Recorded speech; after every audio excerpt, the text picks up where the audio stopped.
Hello, everybody. This is Dom from Upstate Supernatural. I'd like to thank everybody that's tuning in. We have a great guest this week.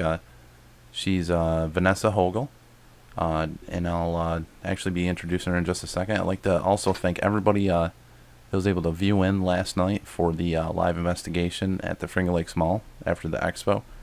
And thank you very much to Hidden Beneath and Nikki Paranormal for taking care of the chats.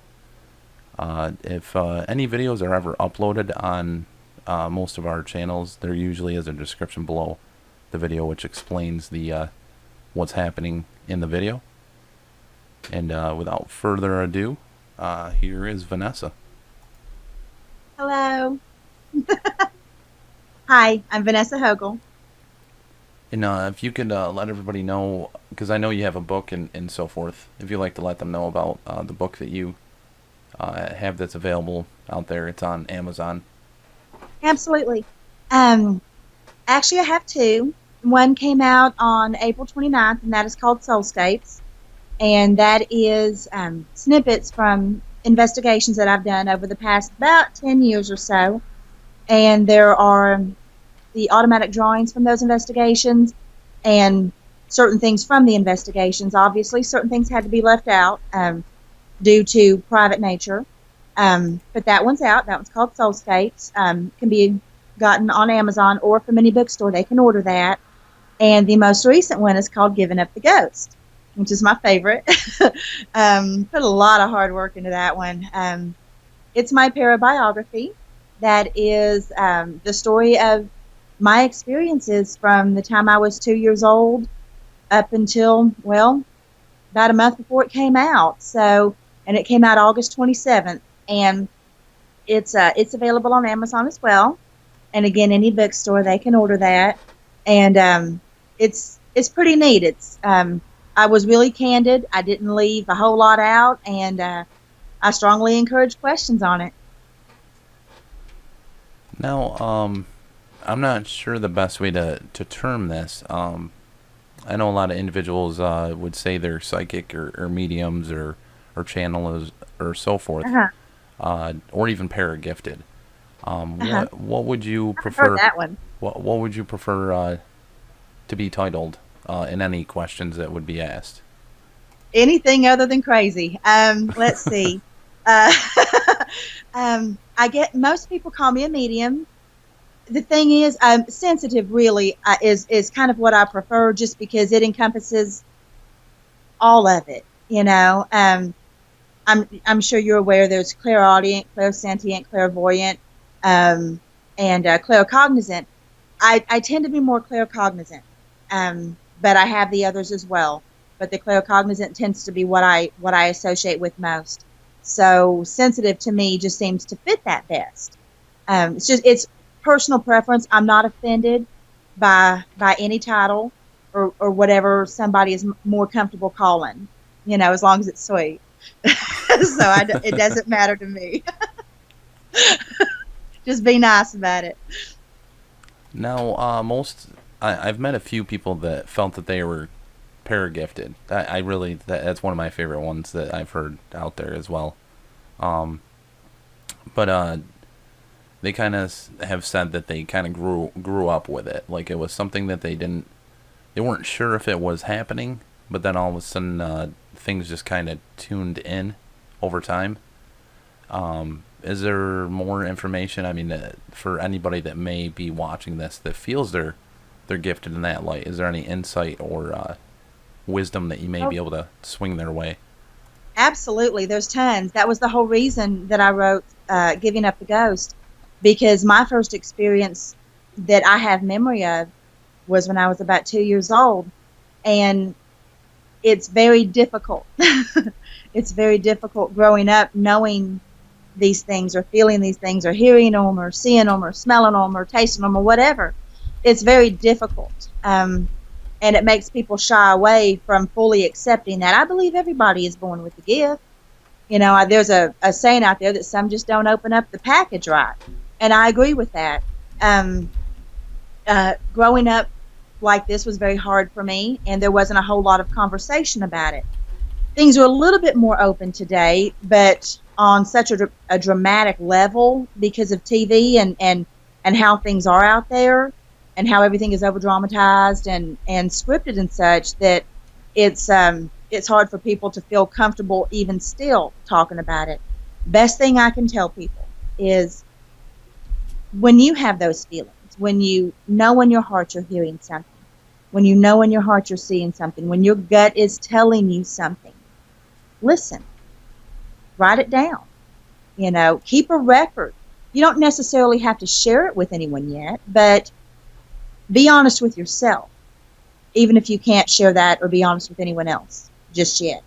Know and trust yourself enough and believe in yourself enough to say, hey, I'm going to take a chance that this might be something. Don't discount it just because other people do. Does that make sense? Yeah, most definitely. I'd like to actually give a little shout out to Nikki and Jenna, because I honestly I didn't know who you were until they said, Dom, if you're having visions in your dreams, talk to Vanessa. And I mean, Nikki gave some great insight on try to draw them, which you said the exact same thing right there. So I can't thank you enough for that. And, oh, you're very welcome. And the opportunity of, Nikki and Jenna are by far some of the greatest paranormal individuals I've had the opportunity of meeting. They are amazing. They are amazing. I love them to death. And I am the blessed one to be able to have been introduced to them. Most definitely. They are a couple of the coolest chicks I've ever met. So I'm the lucky one. Now, for excuse me, because I don't want to pull too much away from your books, because I know your books, that's kind of what they're based upon, is kind of how it happened for you, how you kind of figured out what was happening to you and so forth. How per se do you feel that it works? Like, is it images or pictures or like a video that you see when you're able to see something? It's interesting, to say the least. It's happened in multiple ways. I've seen them right in front of me. As solid as my dog is sitting here next to me. I've seen them. I say them, apparitions, ghosts, spirits, whatever makes the individual more comfortable. I've seen them in mist form, see-through, whatever you call it. But I would say probably 70% of the time, the way that I get my information is it's like a picture show in my head, only my eyes are open. So if you can imagine looking at your refrigerator or driving down the road and you're watching the road, but you have this movie in your head that's going, that isn't inhibiting you from seeing what you're seeing, outside, but you can still see it perfectly clear. That's kind of how it is. And it works. That I guess is how they found the best way to get information to me. And sometimes it hurts, a lot of times it hurts. But for the most part, it's what I'm more comfortable with. And I think that's kind of how things go. I think that's why people's experiences are so different, is because, whatever powers that be give you this type of gift, they know what you can and can't tolerate. And it's easier for me to go through it in my head and see it in my head than it is for me while I'm working on a patient or waiting on a table to have them walking up to me and having a chat. Do you know what I mean? Yeah, no, that makes a lot of sense. Actually, a question that was popping in my head, for this series, I kind of do it a little more improv. There's not really set questions.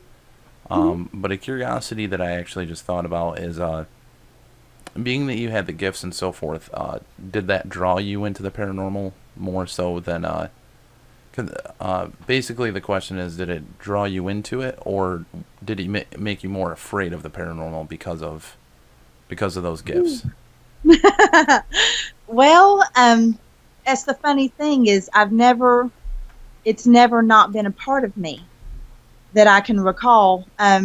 There have definitely been times where I have shied away from it, but not because of the gifts or what it did to me or what I had to feel while it was going on. It was how society treated me for it. So, I mean, it's hard to really answer that because I'm not afraid. I'm not afraid of anything that's out there, except for spiders. Spiders, I'm terrified the crap out of me. But as far as paranormal goes, nothing. Right. You I know, mean, it really doesn't. But the way society treats you it's hard. So I have shied away from it. I have bottled it up and locked it deep inside for years at a time and died a little bit every day. And I finally said, screw that. I'm going to be me whether people like it or not. yeah, I actually, with our expo yesterday, I actually had the honor of meeting a psychic as well, Mhm. locally. She's from around this area. And she said something very interesting about uh, basically the essence of a lot of people will question whether psychics are true in any aspect, but then it's another piece of once it's on, you can't turn it off. You know, you can't. It's You can always on. block it. Yeah, you can block it. You can shove it down, but you'll die a little every day. And it's horrible. It's a horrible feeling. Now, and again, I said something before the show about the danger zone, You go but right ahead, hon. It's okay. basically the question is, for psychics out in the field, do you feel it's a good idea for them to charge for services and stuff like that? I am so glad you brought that up. I, I I, really am. I mean, I if the spirits are talking to them, technically, you know, they're taking advantage of that spirit talking to them by charging the family. I mean, that's okay. at least my interpretation. Well, no, and 99% of me absolutely agrees with you. And that is the way I felt about it for a long time. Now, there was a time years ago when I did charge, but only if I was having to go out of state. And so that like covered my gas or whatever, Right? Yeah, you that makes know, sense. and Yep. yeah, which I mean, that makes sense. You know, trust me, I was never making a profit off of it. Matter of fact, here in Oklahoma, if you are going to read in a public setting, like at a psychic fair or something like that, you have to be ordained. And I don't have time for that. I work all the time. I'll have time for that. And I don't do it like that enough for it to make a difference. Um, I have only recently begun to charge anything, and that's only because, and this is no joke, I'm not joking one bit, but when word got out on Twitter and on Facebook that I was doing that, um, my phone rang 24/7. 24/7. I did 45 readings in a week on Twitter, plus worked 70 hours. And I have a child. And I wrote a book during this time. And I'm exhausted.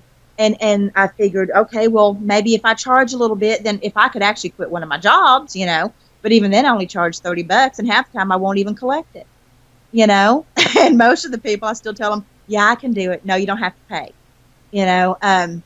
when people go out and they do it and that's their living, I don't want to tell them I don't agree with it. I'm not going to tell somebody they can't make a living that way.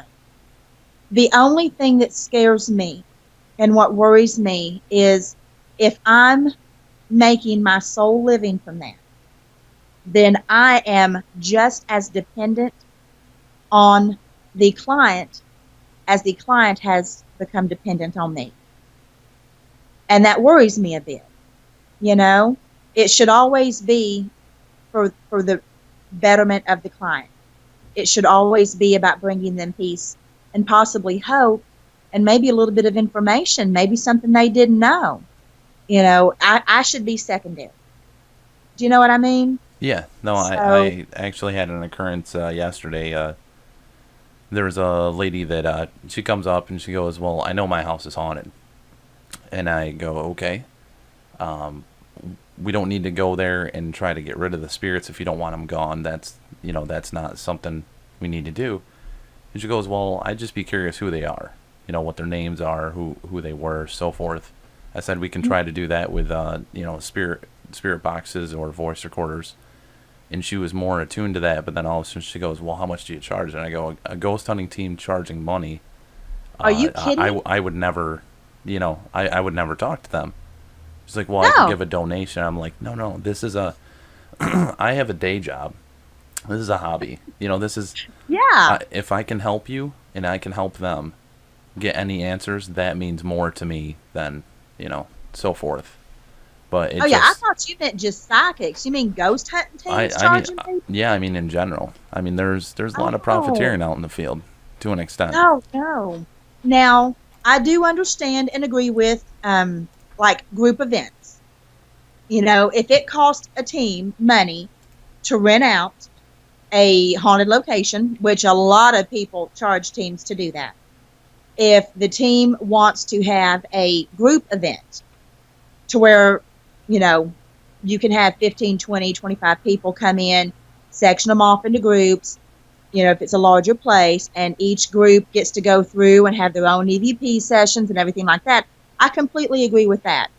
I do not, in any way, shape, form, or fashion, support the idea at all of going into somebody's home and charging them money. No, I don't. This isn't something that you can go and look up in a phone book and know that you're going to find somebody reputable. Right. You know what I mean? Oh yeah, yeah. And It's not like they have a what's that? Oh, they don't have they don't have a better business bureau for exactly. ghost hunters.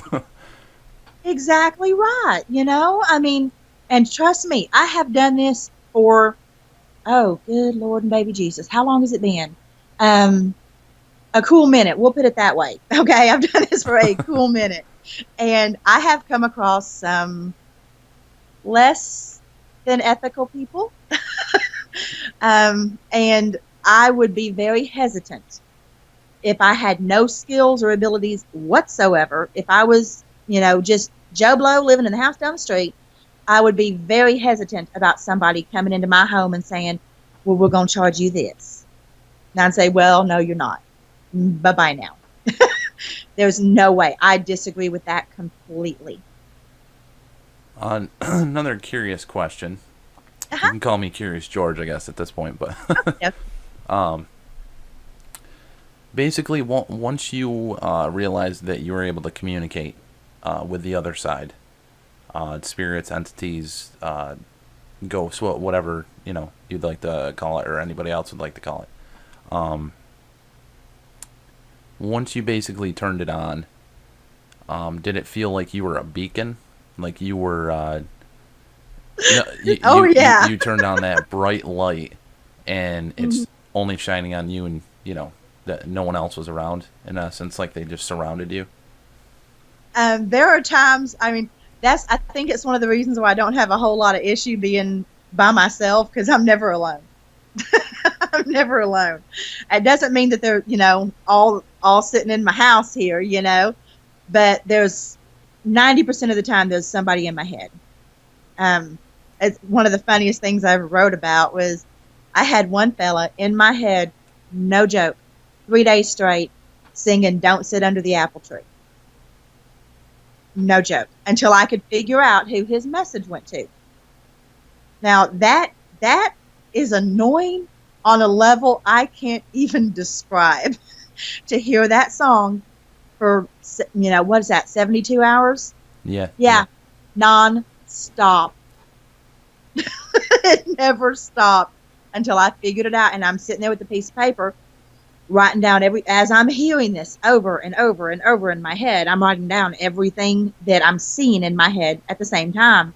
And it took that effort to put the puzzle together to figure out who I needed to contact in order to get him to shut the hell up. So it's just one of those things, but yes, once I decided that I was done feeling like a freak, that I was done worrying about what anybody cared about me. Um, Once I decided to do that, that door was kicked open wide, very wide. And that lasted for quite a few years. And then I fell back into the same trap of hiding myself, of being not me. And that stayed that way for a few years. And that will never happen again. Third time's a charm. Okay. There was a question in the chat, and it's actually Sir Pudis of Cupcake, aka the Paranormal Skeptic. Okay. Rob is he's a personal friend of mine, and Nikki's and Jenna's and so forth. But basically, have you ever had the time where you just felt you couldn't read, or were there certain individuals that you couldn't read? Oh, yeah. And do you know possibly why that would be? Was there like a block that they put on their own mind for it? Okay. That's a twofold question. One, yeah, people can put up blocks, and you got to try hard to knock those puppies down to get a good reading on them. You really do. And it's difficult. It can be done, but it's difficult if they're skilled enough to put that block up. And then there are some people that I have chosen to not read. And that is because I don't think that the information needs to come from me. There are some things that people need not know until it's time for them to know it. And that might not be my choice to make. They're more than welcome to go to somebody else, but there is certain news I will not deliver. All right. And then actually another question I had, anybody that has questions, feel free to leave them in the chat as well. We'd be happy to he changed his names apparently. Anyway, did you have a teacher that kind of taught you anything, like a mentor or somebody else that was going through similar aspects that you were able to talk to, or did you have to do this all by yourself, like trying to figure it out as you're living through it? Well, I went to, once I was in my 30s, because, like I said, when I was younger, that was impossible. That was not going to happen. I was a scary girl. I was, I knew too much. Weird shit happened around me. So there was no way in hell I was going to open up my mouth about it. That having been said, with when I got older, when I was in my 30s, because like I said, I'll be 44 in March, I started going to groups, like not paranormal per se, but like study groups where people, like-minded people, got together and discussed things. And I did learn a lot from that. But really the main thing I learned was self-acceptance. Really, we're all our own best teachers. We are, because everybody's path is so different. It's so completely different that you have to find comfort within yourself and how you choose to receive information and give information. I strongly encourage people to read up on whatever they want to read up on. I think that's a great idea. You take it for what it's worth. You apply it where it applies to you, and you use it for the betterment of yourself. But no one is going to be a better teacher than yourself. They're just not. Not unless you want to follow a path that is not your own. And then another, I mean, this is kind of a curiosity, and I guess it's probably through ghost hunting and so forth. When you see the individuals, or you see these things, does the time period look like it should for them, or does it look the same for you? Like, is it? It varies. It I was varies. curious if it kind of like if their time period stays with them, or if they're basically having to try to learn what's going on around them because of it changing. For the most part, they'll be in the setting that I'm in if I'm seeing them with my eyes. Okay, they'll be in the setting that I'm in, but like their clothing will be from whatever time they were in. The funny thing is, if it's from long ago, long ago, I'll get like a photograph look of them, almost like to where they're like in sepia form or black and white, but they're still moving and everything else. If they're in my head, it's straight up wherever they were. So it looks like it looked when they were there. With no, actually, I was going to say with the exception of the Roman soldiers, but that's not true because I saw them. I was driving down the highway, and I'm going to work, so obviously my eyes are open. I'm driving, I'm going there, and but in my head, I see a full legion of Roman soldiers, and I mean, completely, and apparently I'm going to England next year in March, and apparently there are areas where the Romans came through there, and there have been sightings of them. The funny thing is, when people see them, they only see them from the knees up, and that's because the ground level, I guess, was like 2.5, 3 feet lower than it is now. The other instance that was extremely recent, again driving to work, and I'm talking to somebody on the phone, and I asked them, I'm like, did you have like a major catastrophe at a soccer field there? And they messaged back and they're like, how did you know that? And I'm like, I because I see a stadium. I didn't even say soccer field. I said stadium. I said, I see a stadium, a real big stadium, and it's full of people. And none of them are laying down. It's not like that, but they're dead, but they're all pointing in one direction. And I mean, like they all had their arms up pointing in one direction. They ranged anywhere from 5 to 65. But the whole game was going on around them. And the players didn't know they were there. Huh. And I guess that it was coming up on the 20th anniversary or something like that, of a horrible accident that happened in England. And like, I mean, I think it was over like 100 and some odd people were crushed to death at a stadium, and I didn't know that. Now, Nikki actually has a great question right there. I'm not skipping over Rob's as well. I just saw Nikki's is on there. Basically, she said, you get messages. Can she get messages from people that aren't dead? From people that are still living and so forth. Mm-hmm. I believe so. Yes, I mean it happens. I've definitely had those, and I'm not special. I'm not special at all. I mean, plenty of people can do this. If you are very in tune with people, then it is quite possible that if they are thinking of you or speaking to you in their own head, then you hear that as well. That's happened to me multiple times. And I would strongly believe that it either has happened or will happen with her, because she's very gifted. She really is, more so than I think even she realizes. And I did see a question. I'm going to word it a little bit better. Within the field of the paranormal, or even in society, what do you feel with a psychic's abilities could be accomplished, possibly to help with the field or help in humanity?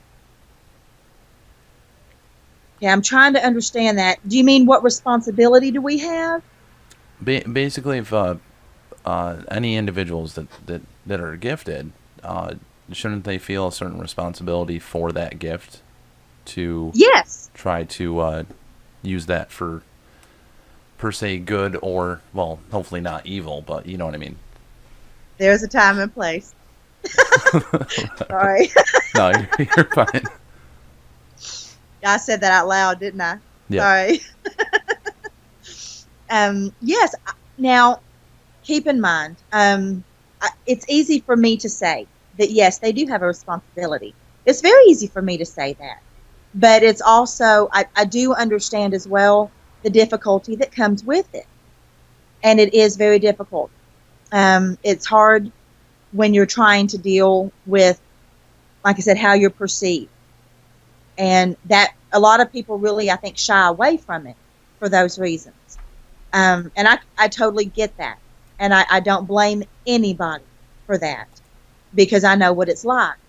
That having been said, what I go through when I'm doing a reading, being able to feel what I feel, like I said, when there's a spirit that has to confirm with me that I have the right person, I have to feel a certain portion of what they felt during death.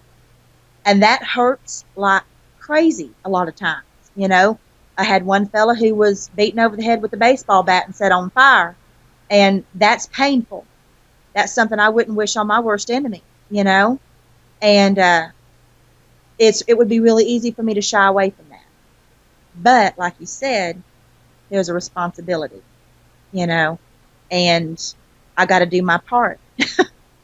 You know, if I don't, then I'm kind of giving the big old screw you to whoever gave me this to begin with. And I can't stomach the idea of doing that. Right. Another question was, do you meditate? Like, When I get the chance. I certainly try. I certainly try. Given half a chance, yes. It doesn't always happen. A lot of times during meditation, for me, it's less about me being able to ground myself and kind of cleanse myself than it is for, hey, here's an open opportunity. Let's hop in Vanessa's head. So it's I start it, but 9 times out of 10, I don't get to finish.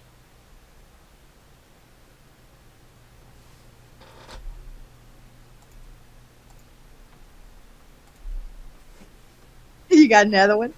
yeah, well, he was saying stuff about what good in society, and I mean, I'm gonna answer that in another light of every person, no matter who they are, they bring something good in society, as long as they're trying to progress in a positive manner, or trying to do something better for humanity. That's good for society.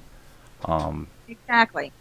If you're going into it with a positive mind and a positive heart, and your intentions are good, then you're giving something back to society. You're helping a family. You're helping the deceased. You're doing what needs to be done. If you're going into it for the wrong reasons and your energy behind it is not good, you'll get that back. Trust me, nature has a way of balancing that out.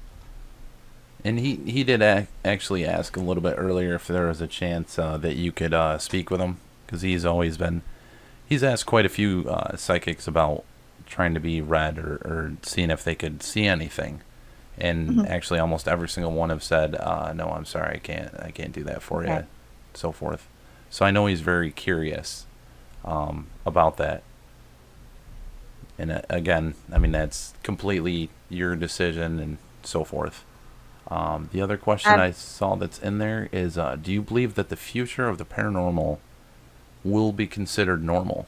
Like people talking to the dead. Do you think that it'll ever be considered something that's normal in the world, or? One can only dream. I would like to think so, yes. That having been said, and I've said this before, I've said this in another interview, and I really, really, really want people to understand this. As long as you have teams and shows and other things out there over dramatizing, faking evidence, being deceitful in any form, as long as you have that, that will lessen the chances of this becoming something that is, I don't like the word mainstream, but I do like the word accepted. Right. And we're going to have it's an uphill battle regardless. It's going to be, there's so much speculation in the field as it is, that when you bring that type of behavior into it, it only increases that. And that makes it very difficult on those of us that do want to go in and have a positive impact, on how things are done. And it's like I try to tell people when they tell me, about the shows and everything that are out there. They're like, well, what do you think about that? And I said, well, they're entertaining. There's no lie about that.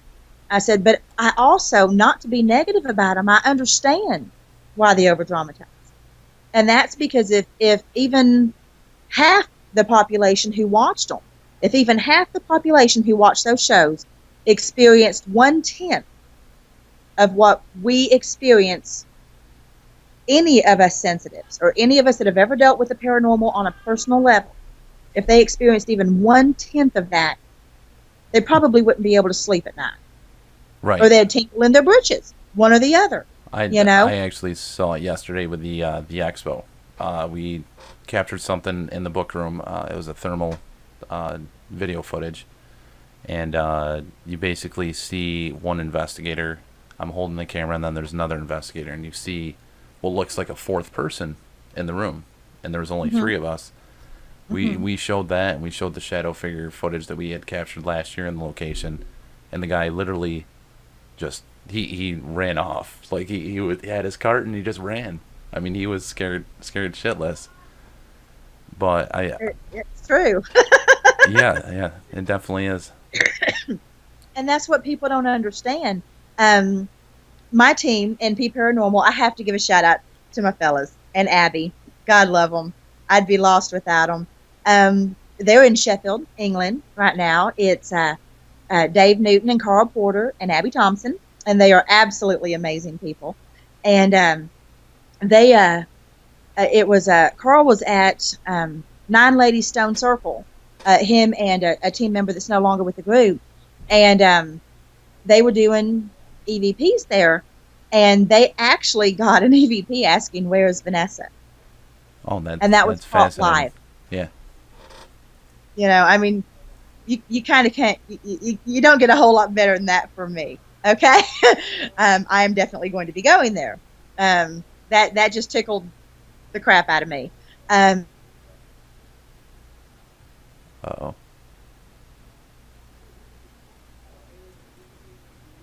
Oh, just give us 1 second. We're going to try to get the call back. Not sure what just happened right there.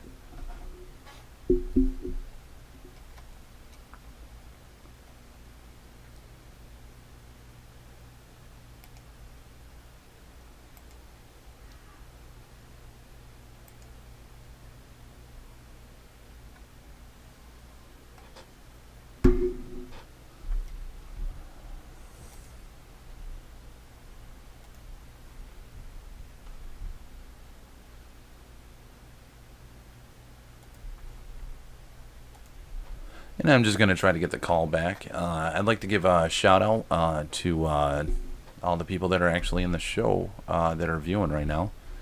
I see we have Nikki Paranormal, we have Doppel, we also have Love Peace Paranormal, we have Jizzle Black. We also have our skeptic, our paranormal skeptic, and Joe Sweeney, Paranormal Box Sessions. Are you back there? I don't know how I lost you. Yeah, I'm not sure either. I just I figured I'd just go ahead and do some shout outs while trying to get reconnected. That is perfect. So. Okay, so where were we? You were talking about MP Paranormal. They are great. I love them to death. Like I said, in a situation where I was just becoming comfortable again with what I do, they accepted me, and they brought me in like family, and I am forever grateful to them for that. And they are just a great group of people. So like I said, and Abby's my girl. She is awesome. She does some amazing photography. And like I said, Dave Newton and Carl, and they're great guys. I love them to death. So, hey, guys. And a big question that actually a lot of people have asked numerous times. Do different color entities mean anything different, such as a black figure or a just standard, white apparition. Does it actually make a difference? Is it caused by energy? Uh, I'm not sure if that's something they've ever, given any information to you about, but it's always been a curious question for a lot of investigators. No, and I agree with it. It's a very good question. The thing is, it's hard to say. For me, the visual of it is never that important as much as it is the way that it makes me feel or the smell or the taste. I always know negative because it tastes like charcoal. And that's whether they're live or dead. If I'm walking past somebody and they taste like charcoal. I know it's not like I walk up and lick them or anything, but the aura, their energy field around them. If it tastes like charcoal and makes me want to gag, then I know I'm not around a good person. So, but as far as spirits go, I've dealt with negative ones. I've dealt with some real negative ones in the past, and to me, I mean, they've always shown themselves just how they are, But I guess to somebody that sees things differently, we've been on investigation before where I can see the person right there, but everybody else sees a shadow. But I can give you a full body description of the person that's standing right there. Yeah, so it's really kind of hard for me to comment on that. That's actually very fascinating. Yesterday, I had the honor of talking to a psychic at the expo, and she said the exact same thing about Is she really? the charcoal thing. Yeah. Oh, good. That's interesting because you and I both did not talk about that at all. So. No, it's not sulfur, nothing like that. It's like you went out and sucked on a charcoal briquette. It's awful, and and that's, like I said, whether they're live or dead. So. Yeah, that was interesting that you said that. It kind of blew me for a loop right there. Good. I like that. That's my goal. Now, I'm by no means trying to have you use your abilities, but out of curiosity, is there any message for anyone in the chat that you're maybe seeing right now that could be passed along in any light here? I don't know if this is for anybody in the chat or if it's somebody that you know, or maybe it'll be for somebody who watches later. I don't know. But there is a gentleman. His name is Darren, and the way that he shows himself to me, he's about 27 years old. He has brown hair, green eyes. I want to say he's about 5'11", maybe 170, 180 pounds. Not a muscled up guy, but he's not like not flabby or nothing like that. A hard worker looking fella, but not like gym muscle. You know what I mean? And he was in a car wreck. And he's coming through and he says, hey. So he died instantly.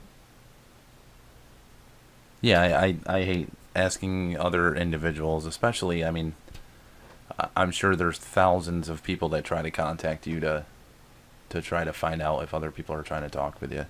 All the time. And I just tell the first ones that pop up in my head are the ones that I tell them. I'm like, I don't know if this is for you or not. It works best with readings, works best with meditation, or it works best if you're sitting right in front of me. Because a lot of times they'll be around. I've got my arm waving over here. They'll be around the person. I've done quite a few readings. Go figure. People come into the restaurant I work in on the weekends, and they found out about my books and stuff, and so they want me to do readings. And so I had one a few weeks ago. I went to this girl's apartment because I work in a college town, and I think it was 5 readings that night. But these girls come in every weekend, and it shocked them because the reason they wanted me to do their readings was because their grandmothers were with them. And understand, I don't mean with them sitting next to them. I mean, they were with them. And they said, well, do you see anyone around me? And I explained what I saw and what they were doing. And one of the girls just started crying. And she's like, there's no way you could know that. Because this was like the maybe 3rd or 4th time I'd waited on them, And those are the fun parts for me, is not when you can make somebody cry. No one wants to do that. But when they're crying tears of happiness, that's good. I'll take that. Now, for actually a lot of the interviews that I've done, like with a skeptic or with a ghost hunter, I've actually kind of asked, and it's tough to ask you this because you kind of already have a realization of it. I would ask like, what do you feel is in the afterlife? What do you feel the afterlife is? So I'm gonna kind of switch the question a little bit on that. Do you have like? I actually would love for you to ask that. Do you have any like religious or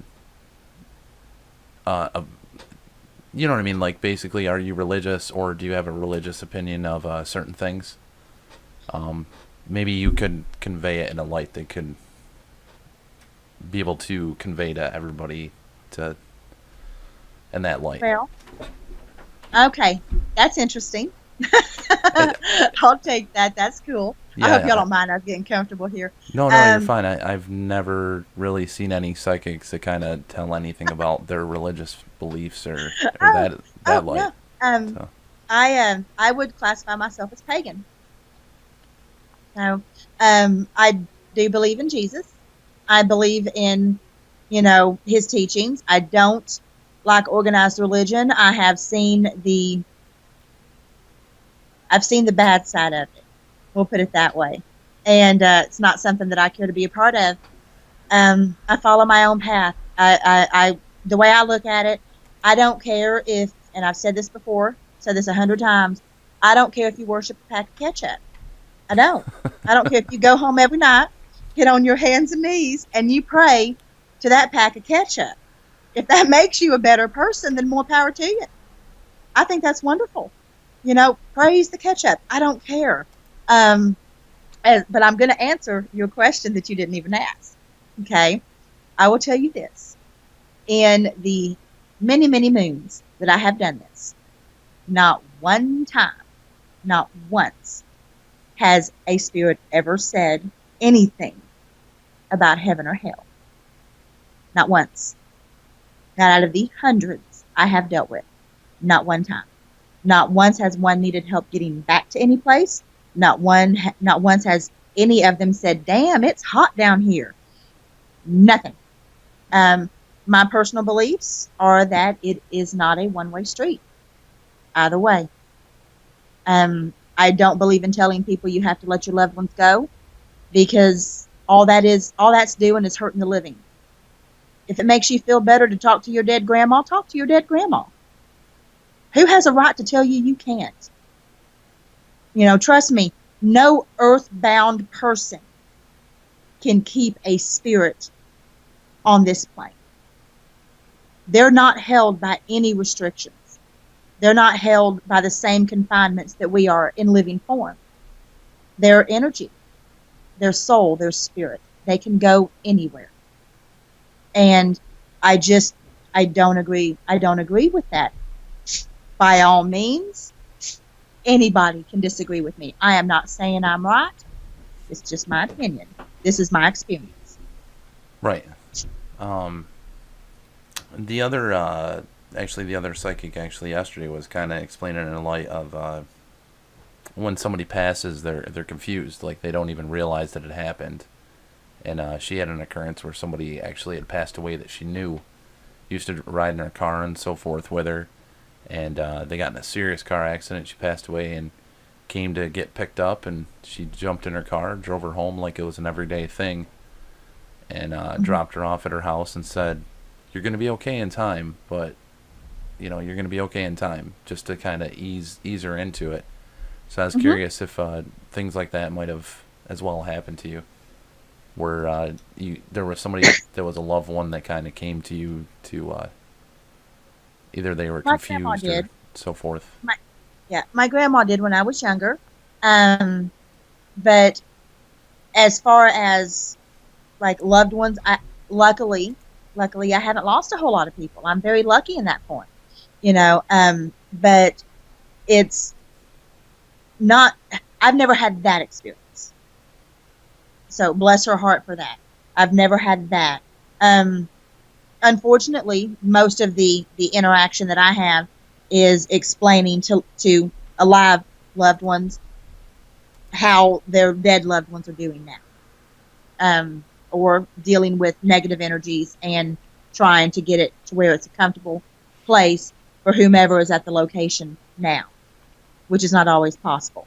I did have an old boss who committed suicide, and that was rough, because he let me know exactly how when I was at the funeral, and I had to hide that because nobody needed to know that.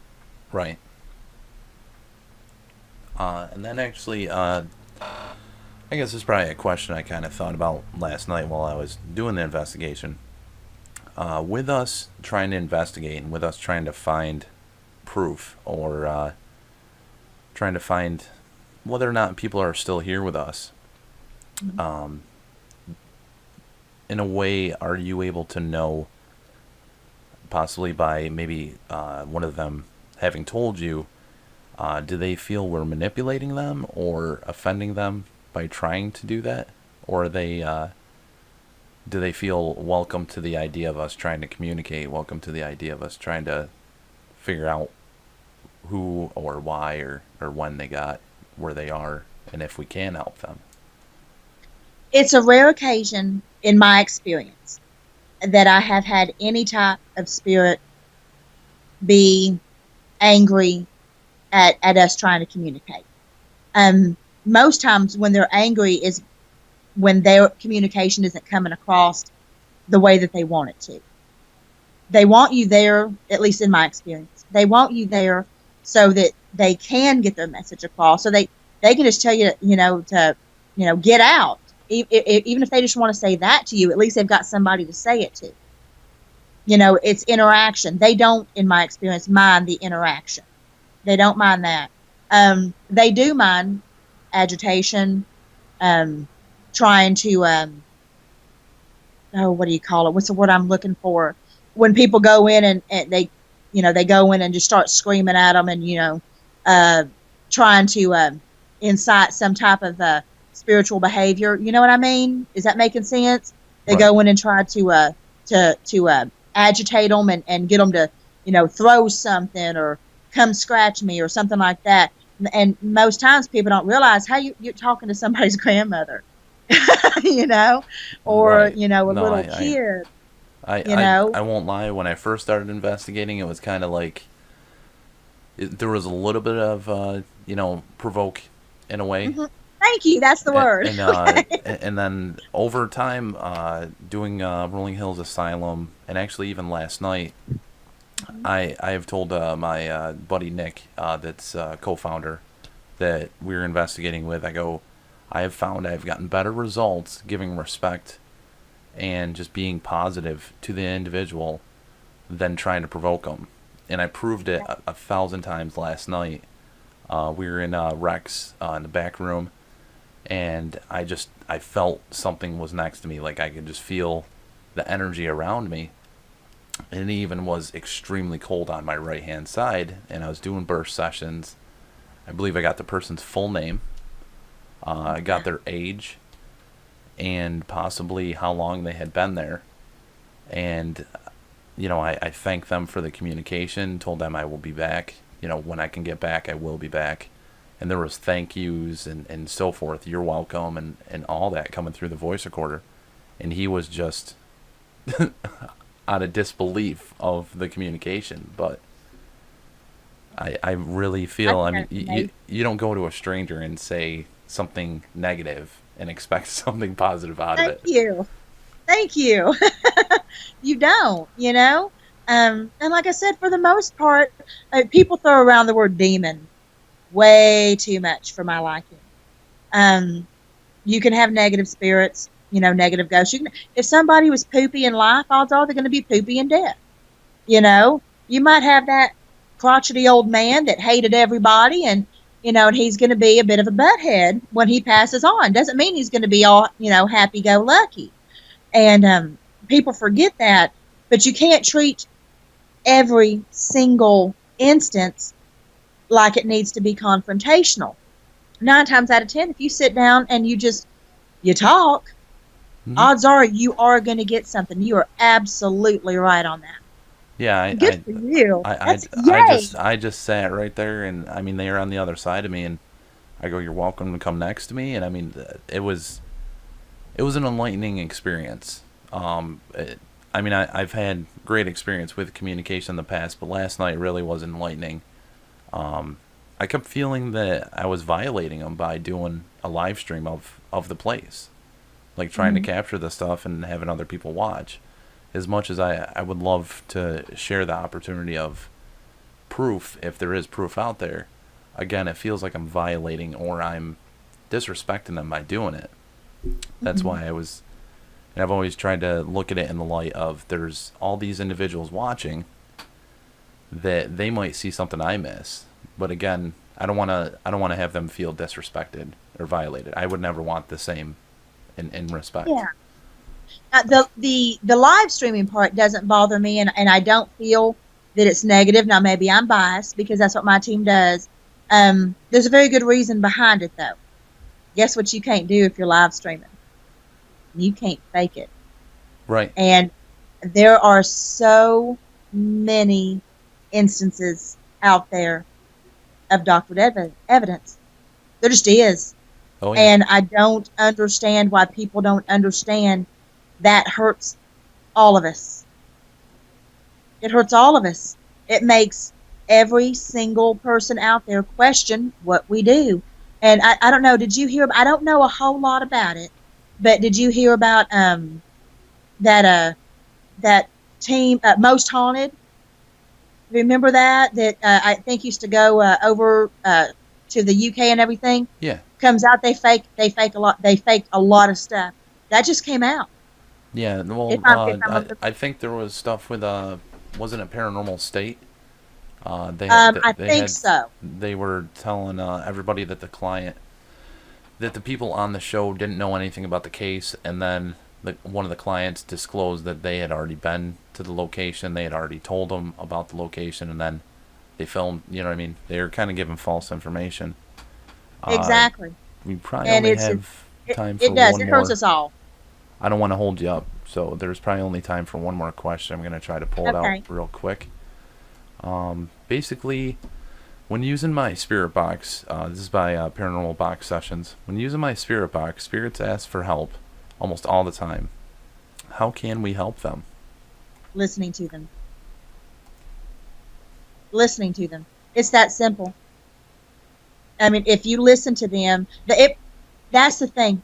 Most times, most often than not, what they want is confirmation of death because they might be in, like you said, that limbo state. They might need understanding and talking to so that they feel like they can let go of whatever burden is their own personal burden, keeping them there. And a lot of times they just need to chat. They miss the living. How hard is it just to sit down and have a conversation with them? Right. No, I don't disagree. I do not disagree at all. I'd like to thank you for coming on as a guest. And Thank you for having me. I had fun. if you could let everybody know ways that they can get a hold of you if they would like to try, whichever way is comfortable for you. And also give another shout out for your blog and for your book. Okay. Okay? Um, Again, Vanessa Hogle. Hey. My blog is hottamalered.blogspot.com.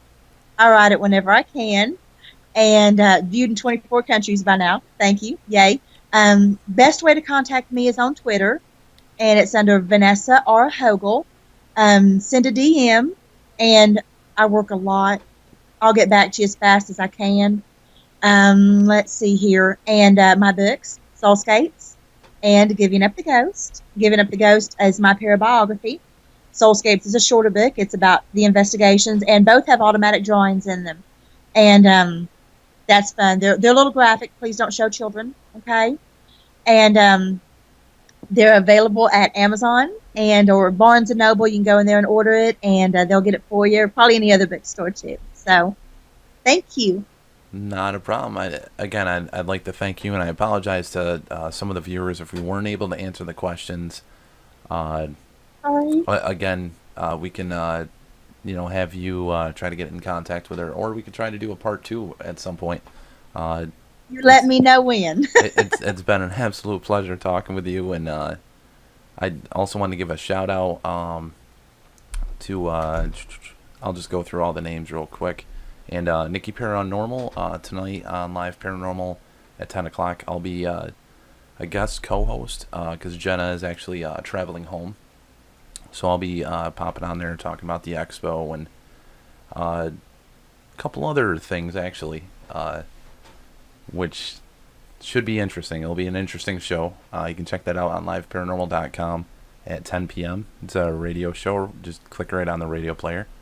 But I'd like to thank Doppel for tuning in.